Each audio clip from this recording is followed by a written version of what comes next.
Can you imagine? Recently, according to IQ Air, Toronto has been named the worst city among the major cities for the air quality globally. The yellow-orange color air was thick, smoggy and smelled like campfire.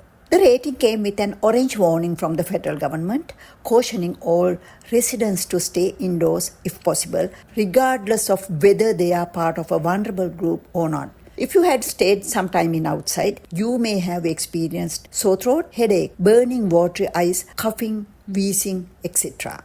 Everyone's health is at risk regardless of age and health condition. People who suffer from asthma or heart conditions are at high risk of triggering severe attacks. Environment Canada requested people to stay air-conditioned inside space, and if anyone experiences severe symptoms like chest pain or extreme difficulty breathing, call 911 or go to the nearest emergency room immediately. Greater Toronto area municipalities have shut down all the outdoor activities for a few days, and Thunder Bay has also shut down their outdoor activities. This wildfire smoke contains various gases like carbon monoxide, carcinogen substances, chemicals and metals which are toxic to health according to Public Health Ontario. PM 2.5 is a measure of air pollution, and this pollution can happen with various reasons like smoking, cooking, burning candles, etc. Currently, PM 2.5 levels are over 20 times higher than the World Health Organization's safe limits. However, today, on 18th of July, Environment Canada downgraded its air quality warning from orange to yellow across GTA. Where are we getting this smoke from? The smoke is blowing directly from over 100 active wildfires burning across northwestern Ontario and northern Quebec.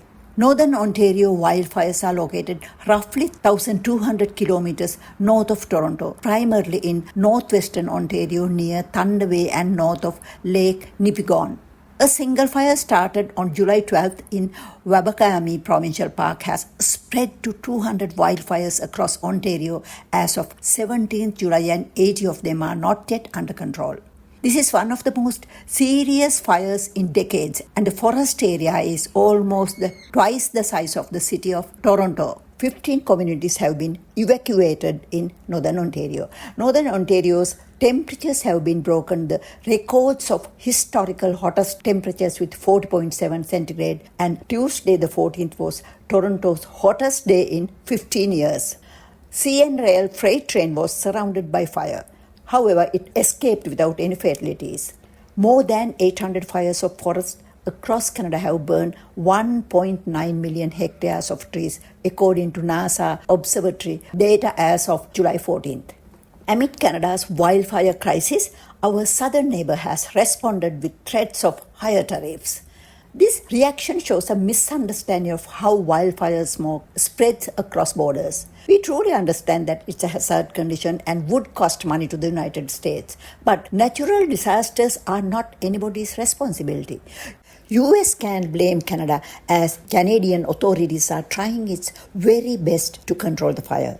When your neighbor is facing a disaster, true leadership calls for compassion and cooperation, not criticism or further attacks. Mr. President, this is a moment to show maturity, responsibility and true leadership. Dimitris Soudas, former Director of Communications for Prime Minister Stephen Harper, defended Canada by noting the vastness of its forests and explaining that fire has been a natural part of the ecosystem for thousands of years. Ontario Premier Doug Ford also pointed out that Canada has helped the United States respond to disasters for many years, so instead of chirping, send Canada their help. Historically, Canada has stood with the United States, our closest ally, during emergencies and natural disasters. We supported wildfire relief and recovery efforts in Southern California and deployed Canadian military personnel, firefighters, and other resources to assist our American friends. Canada had not waited for the United States to ask for help. We offered support wholeheartedly. Goodbye until we meet with another interesting video.